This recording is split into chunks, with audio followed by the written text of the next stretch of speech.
आज ही Doubtnut app download करें। Doubtnut पर होगा अब आपके सभी मैथ्स, केमिस्ट्री, फिजिक्स और बायोलॉजी डाउट्स का सफाया। बस अपने क्वेश्चन की फोटो खींचो, उसे क्रॉप करो और तुरंत वीडियो सोल्यूशन पाओ। Download now. हमारे पास क्वेश्चन क्या दिया हुआ है कि 2 किलोग्राम का एक पिंड पृथ्वी से 100 मीटर की ऊंचाई से स्वतंत्रता पूर्वक गिरता है। गति के प्रारंभ में तथा 2 सेकंड पश्चात पिंड की यांत्रिक ऊर्जा ज्ञात करिए तथा बताइए कि इससे किस नियम की पुष्टि होती है। यहाँ पे जो है जी का मान कितना लेना है, 10 मीटर पर सेकंड स्क्वायर। ये क्या होता है, ये जो है पृथ्वी का गुरुत्वीय त्वरण है। ठीक, तो यहाँ पे चलिए इसको हम यहाँ पे हल करेंगे। हल करके यहाँ पे जो है इसमें पूछेगा सारे प्रश्न के उत्तर देखेंगे। ठीक, तो सबसे पहली चीज यहाँ पे क्या है कि 2 किलोग्राम का पिंड है, यानी 2 किलोग्राम का पिंड जो है पृथ्वी से 100 मीटर की ऊंचाई पे स्थित है। यानी यहाँ पे क्या माना हमने, यहाँ पे ये मान लिया हमने क्या, ये हमारा जो है पृथ्वी तल है। ठीक, ठीक है। यहाँ से 100 मीटर की ऊंचाई पर एक पिंड है। ठीक है, यहाँ से 100 मीटर की ऊंचाई पर एक पिंड है। ठीक है, जिसका द्रव्यमान कितना है, 2 किलोग्राम है। यहाँ पे द्रव्यमान को हमने इसके m मान लिया। m कितना है, 2 किलोग्राम है। ठीक, तो यानी यहाँ पे क्या हुआ, यहाँ पे जो इस ऊंचाई को हमने क्या माना, इस ऊंचाई को हम यहाँ पे h1 मान रहे हैं। ठीक है, इस ऊंचाई को हम यहाँ पे h1 मान रहे हैं। और h1 कितना है, h1 जो है 100 मीटर है। ठीक है, और यहाँ पे क्या है, इस ऊंचाई से इसको स्वतंत्रता पूर्वक इसको गिराया जाता है। ठीक, यानी यहाँ पे क्या है कि गति के प्रारंभ में क्या है कि इसकी जो ये विरामावस्था में, यानी इसका जो वेग है वो 0 है। इसके वेग को हम यहाँ पे v1 मान ले रहे हैं। तो v1 कितना है, v1 जो हमारा 0 मीटर पर सेकेंड है। ठीक, तो यहाँ पे क्या, और इस बिंदु पे जो इसकी गतिज ऊर्जा है उसको हमने यहाँ पे k1 मान लिया है, और जो इसकी स्थितिज ऊर्जा है उसको हमने यहाँ पे u1 मान लिया है, और इसकी जो कुल यांत्रिक ऊर्जा है उसको हम यहाँ पे e1 मान ले रहे हैं। ठीक है, तो कुल हमें क्या निकालना, हमें यहाँ पे इस बिंदु पे इसकी कुल यांत्रिक ऊर्जा निकालनी है। ठीक है, तो यांत्रिक ऊर्जा बराबर क्या होता है, देखिए कुल यांत्रिक ऊर्जा क्या होगी, गतिज ऊर्जा प्लस इसकी स्थितिज ऊर्जा। ठीक, तो यानी यहाँ पे क्या, कुल यांत्रिक ऊर्जा निकालने के लिए हमें गतिज ऊर्जा और स्थितिज ऊर्जा को निकालने की आवश्यकता पड़ेगी। ठीक, तो यहाँ पे क्या है, देखिए यहाँ पे जो गतिज ऊर्जा है उसका सूत्र क्या होता है उसको देखते हैं। यहाँ पे हम गतिज ऊर्जा का यहाँ पे जो सूत्र होता है वो क्या होता है, k बराबर होता है हाफ mv²। गतिज ऊर्जा क्या होगी, गतिज ऊर्जा होती क्या है, गति करते हुए पिंड के कारण जो ऊर्जा होती है, मतलब जो पिंड के गति के कारण ऊर्जा होती है उसे हम गतिज ऊर्जा कहते हैं। ठीक, तो यहाँ पे जो m होता है वो गति करते हुए पिंड का द्रव्यमान होता है, v क्या होता है उसका वेग होता है। ठीक, और जो उसकी स्थितिज ऊर्जा होती है वो उसकी स्थितिकरण होती है। यानी यहाँ पे क्या एम जी एच होती है। यानी यहाँ पे क्या होता है कि m क्या होता है, यहाँ पे द्रव्यमान होता है, g क्या होता है गुरुत्वीय त्वरण होता है, और h क्या होता है, h यहाँ पे ऊंचाई होती है उसकी पृथ्वी तल से। ठीक, तो यहाँ पे हम बता दें आपको क्या होता है कि जब भी कोई यहाँ पे जो है पिंड ऊर्ध्वाधर दिशा में गति कर रहा होता है तो उसमें नीचे की तरफ यहाँ पे क्या होता है, एक गुरुत्वीय त्वरण लग रहा होता है। ठीक है, जिसका मान यहाँ पे क्या है, जिसको हम यहाँ पे जी से दिखाते हैं, और यहाँ पे जी का मान कितना लेना है, 10 मीटर पर सेकंड स्क्वायर। ठीक है, तो यहाँ पे क्या हो जाएगा, देखिए यहाँ पे हम जब k1 निकालेंगे, यानी यहाँ पे क्या, इस बिंदु पे यहाँ पे हमें निकालना है, जहाँ से ये गति स्टार्ट हो रही है वहाँ पे जो है इसकी गतिज ऊर्जा निकालनी, वो क्या हो जाएगी, k1 बराबर कितना आ जाएगा, हाफ उस बिंदु पे जो वेग है वो हमने v1 मान लिया, तो m v1 का वर्ग हो जाएगा। ठीक है, तो k1 कितना हो जाएगा, 1/2। यहाँ पे इसका जो द्रव्यमान है वो 2 है, और v1 यानी वेग कितना है, वेग यहाँ पे कितना है, देखिए 0 है।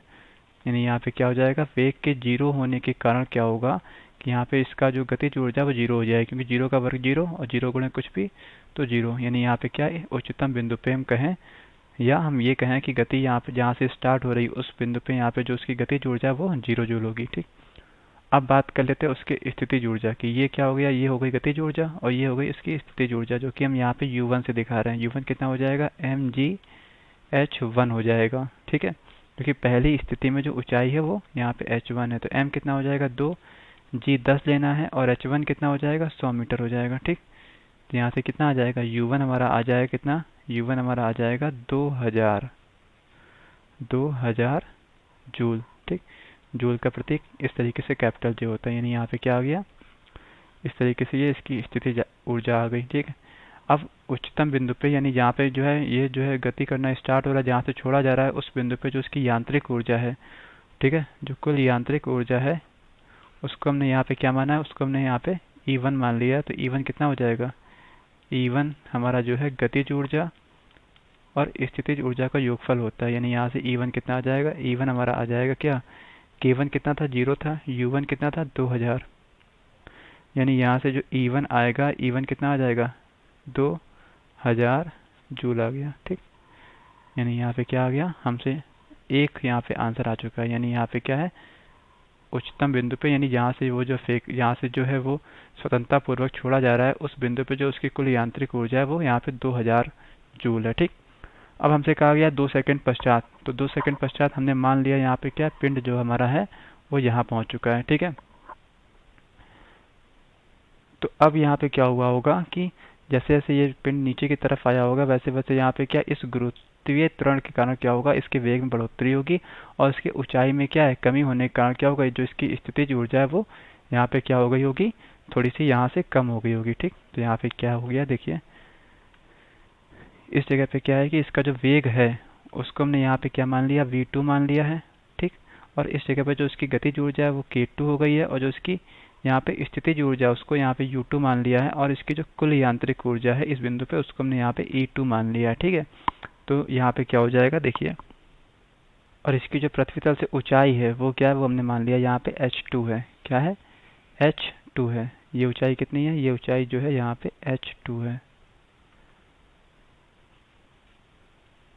तो यहाँ पे अगर हम यांत्रिक ऊर्जा निकालेंगे, हमसे कहा गया यांत्रिक ऊर्जा, तो यांत्रिक ऊर्जा क्या हो जाएगी, देखिए इसमें E2 बराबर क्या हो जाएगा, K2 प्लस U2 हो जाएगा। अब यहाँ पे क्या हो जाएगा, K2 क्या हो जाएगा, हाफ M V2 का वर्ग हो जाएगा। ठीक, और यहाँ पे क्या हो जाएगा, क्योंकि यहाँ पे क्या है, यहाँ पे जो वेग है वो V2 है। ठीक, और यहाँ पे जो स्थितिज ऊर्जा वो क्या हो जाएगी, mgh2 हो जाएगी। तो यहाँ पे M और G ये तो पता है, लेकिन यहाँ पे V2 और H2 नहीं पता है। ठीक है, तो इसको हम क्या है, इसको हम अभी यहीं पे रोक देते हैं।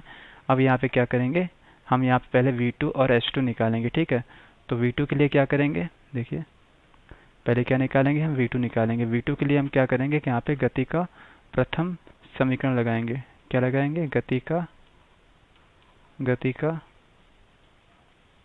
प्रथम समीकरण। तो यहाँ पे V2 निकालेंगे हम किससे, गति के प्रथम समीकरण से। ठीक है, तो ऊर्ध्वाधर गति के लिए गति में क्या होता है कि जो त्वरण लग रहा होता है वो गुरुत्वीय त्वरण होता है। ठीक, तो यहाँ पे क्या हो जाएगा, यहाँ पे जो गति का प्रथम समीकरण होता है ऊर्ध्वाधर गति में, तो वो होता है v बराबर u प्लस जी टी, जहाँ पे v क्या होता है, अंतिम वेग होता है, u क्या होता है, प्रारंभिक वेग होता है, और g क्या होता है, गुरुत्वीय त्वरण होता है, t क्या होता है, समय होता है। ठीक है, तो यहाँ पे क्या हो जाएगा, जो अंतिम वेग है उसको हमने यहाँ पे v2 मान लिया, क्योंकि यहाँ पे पहली स्थिति ये है और दूसरी स्थिति ये है। ठीक है, यानी यहाँ पे क्या है, प्रारंभिक वेग यहाँ पे क्या v1 है और अंतिम वेग कितना है, v2 है। इस v2 का मान हमें निकालना है। ठीक, तो यहाँ पे v जो है वो v2 है, u क्या है, v1 है, प्लस यहाँ पे g कितना है, g हमें दिया हुआ है और समय भी हमको दिया हुआ है कितना, ये जो है यहाँ पे 2 सेकंड दिया हुआ है। ठीक है, तो यानी यहाँ पे क्या हो जाएगा, v2 का मान निकालेंगे तो v2 कितना आ जाएगा, v2 हमारा आ जाएगा कितना, v1 कितना है, v1 हमारा कितना है, 0 है ये। ठीक है, तो कितना हो जाएगा, ये 0 प्लस 10 गुणे यहाँ पे t कितना है, t यहाँ पे 2 है, 2 सेकेंड। तो v2 यहाँ पे कितना आ जाएगा, v2 हमारा आ जाएगा 10 दूनी 20 मीटर पर सेकंड। यानी यहाँ पे क्या, 2 सेकंड के बाद यहाँ पे जो इसका जो वेग है वो 20 मीटर पर सेकंड हो गया होगा। ठीक है, इस वेग की सहायता से हम यहाँ पे क्या निकाल सकते हैं, गतिज ऊर्जा निकाल सकते हैं। ठीक है, लेकिन यहाँ पे हमें h2 भी नहीं पता है, यानी h2 का मतलब क्या हुआ, यहाँ पे ये ऊंचाई नहीं पता है। ठीक, तो ये ऊंचाई के लिए क्या होगा, देखिए अब यहाँ पे क्या है, अगर ये h2 है तो यानी यहाँ पे क्या है, ये पिंड जो है कितना विस्थापित होकर यहाँ तक पहुँचा है, हमें ये निकालना है। ठीक है, इसकी सहायता से हम यहाँ पे ये निकालेंगे कि ये h2 कितना है। ठीक, तो यानी यहाँ पे क्या हो जाएगा, देखिए यहाँ पे यहाँ से लेके यहाँ तक की दूरी कितनी हो जाएगी, ये पूरी हमारी क्या है, ये पूरी हमारी h1 है और ये इतनी h2 है। यानी यहाँ पे ये कितना हो जाएगा, ये हमारा हो जाएगा क्या, h1 माइनस h2। ठीक, यानी इसको हम कह सकते हैं क्या, 100 माइनस h2 भी कह सकते हैं। ठीक, ठीक है, तो यहाँ पे क्या करेंगे, इसके लिए हम गति का द्वितीय समीकरण लगाएंगे। ठीक है, और वो भी ऊर्ध्वाधर गति के लिए होगा। ठीक, तो यहाँ पे क्या करेंगे, अब गति के क्या लगाएंगे, गति का द्वितीय समीकरण। ऊर्ध्वाधर दिशा में गति के लिए क्या होता है, ये हमारा होता है क्या, h बराबर ut plus half G T का स्क्वायर। ठीक है, तो यहाँ पे h जो है, यहाँ पे जो विस्थापन है वो कितना हुआ है, 100 माइनस h2 हुआ है। ठीक है, यानी यहाँ से लेके यहाँ तक। तो यहाँ पे h की जगह पे क्या रखेंगे हम, 100 माइनस h2 रखेंगे। यहाँ पे u कितना है, u हमारा जो है 0 है, तो 0 गुणे t कितना है, 2 सेकेंड है, प्लस 1/2, g कितना है 10 है, और t कितना है, यहाँ पे 2 है, तो 2 का वर्ग हो गया। तो यहाँ से क्या आ जाएगा, 100 माइनस h2 बराबर 0 गुणे 2 कितना हो जाएगा, ये 0 हो जाएगा, प्लस यहाँ पे देखिए 2 का वर्ग है। ठीक है, तो 1/2 गुणे 10 गुणे 2 गुणे 2, 2 से 2 यहाँ पे कट जाएगा, कितना आ गया, यहाँ पे 10 तो नहीं 20 आ गया। ठीक, यानी 100 माइनस h2 बराबर कितना आ गया, ये हमारा आ चुका है कितना, 20। ठीक, तो यहाँ से हमें h2 निकालना है, तो h2 को वहाँ भेज दिया, 20 को यहाँ ले आए, तो यानी 100 माइनस 20 बराबर कितना आ गया, h2 आ गया। यानी यहाँ पे कह सकते हैं कि h2 कितना आ गया, h2 हमारा आ गया 80 मीटर। ठीक, अब यहाँ पे हमें h भी चल गया पता, यानी h2 चल गया पता, यहाँ पे क्या है, v2 पता है। ठीक, तो फिर हम यहाँ पे जो है इस समीकरण में आते हैं, जो कि यहाँ पे हमें निकालना था क्या, कि कुल यहाँ पे यांत्रिक ऊर्जा इस दूसरे बिंदु पे, यानी 2 सेकंड बाद। तो 2 सेकंड बाद जो यांत्रिक ऊर्जा है वो कितनी हो जाएगी, E2 बराबर क्या, हाफ m v2 का वर्ग, प्लस यहाँ पे क्या हो जाएगा, mgh2। देखिए यही लिखा हुआ है। ठीक है, ये जो है यहाँ पे यही दिया हुआ है। ठीक, तो यहाँ पे क्या हो जाएगा, देखिए हम इनका मान रखते हैं यहाँ पे, तो E2 कितना आ जाएगा, देखिए 1/2, यहाँ पे द्रव्यमान कितना है, 2 है, और V2 हमने यहाँ पे निकाला था, कितना आया था, 20। ठीक है, तो यहाँ पे ये 20 का वर्ग हो जाएगा, प्लस यहाँ पे m कितना आ जाएगा, 2 आ जाएगा, इसी तरीके से g यहाँ पे 10 आ जाएगा, और h2 कितना आ जाएगा, यहाँ पे 80 निकाला हमने। ठीक है, तो यहाँ पे क्या हो जाएगा, E2 का मान कितना हो जाएगा, E2 का मान हमारा आ जाएगा, 2 से 2 ये कट जाएगा, 20 गुणे 20 कितना हो जाएगा, 400 हो जाएगा, प्लस यहाँ पे ये कितना आ जाएगा, ये हमारा आ जाएगा 8 दूनी 16, यानी 1600। ठीक, तो 1600 प्लस 400, यानी यहाँ पे क्या आ गया, E2 कितना आ गया, E2 हमारा आ गया 2000 जूल। यानी यहाँ पे क्या है, 2 सेकंड बाद यहाँ पे कुल यांत्रिक ऊर्जा कितनी हो गई, कुल यांत्रिक ऊर्जा यहाँ पे 2000 जूल हो गई। ठीक, यानी यहाँ पे क्या, इसका ये दोनों चीज़ें हमारे क्वेश्चन पूछी गई थी। यहाँ पे क्या, कि जिस समय पिंड छोड़ा जा रहा है उस समय यांत्रिक ऊर्जा, और 2 सेकंड पश्चात यांत्रिक ऊर्जा। ठीक है, हमें निकालनी थी, तो यहाँ पे क्या, 2 सेकंड पश्चात यांत्रिक ऊर्जा 2000 जूल है, और जिस समय छोड़ी गई थी उस समय भी ऊर्जा कितनी, 2000 जूल थी। यानी यहाँ पे क्या है, यहाँ पे हम देख सकते हैं यहाँ पे क्या है, यहाँ पे दोनों यांत्रिक ऊर्जाएं यहाँ पे क्या है, समान है। ठीक, तो ये जो है हमसे पूछा गया था किस नियम की पुष्टि यहाँ पे हो रही है, तो ये जो है यहाँ पे क्या हो रहा है कि यांत्रिक ऊर्जा के संरक्षण के नियम की पुष्टि हो रही है। ठीक है, यानी यहाँ पे क्या हो गया, यहाँ पे देखिए यहाँ पे क्या हो रहा है, ये यांत्रिक, यहाँ पे क्या हो रहा है, यहाँ पे यांत्रिक ऊर्जा के संरक्षण के नियम की पुष्टि हो रही है। ठीक, जो कि ये कहता है कि ऊर्ध्वाधर दिशा में जब गति हो रही है तो उसके हर एक बिंदु पे क्या होता है, हर एक बिंदु पे जो यांत्रिक ऊर्जा है वो नियत यानी संरक्षित रहती है। ठीक है, अगर कोई वायबल नहीं लग रहा है, मतलब मुक्त रूप से यहाँ पे जो है गति हो रही है, तो यहाँ पे क्या होगा, यांत्रिक ऊर्जा के संरक्षण के नियम की पुष्टि हो रही है, नियम की पुष्टि हो रही है, पुष्टि हो रही है। तो हमारे इस क्वेश्चन में हमसे यही पूछा गया था। Thank you. क्लास 6 से 12 से लेके नीट, IIT, जेई मेंस और एडवांस के लेवल तक 10 मिलियन से ज़्यादा स्टूडेंट्स का भरोसा। आज ही डाउनलोड करें डाउटनेट ऐप या व्हाट्सएप कीजिए अपने डाउट्स 8400 400 400 पर।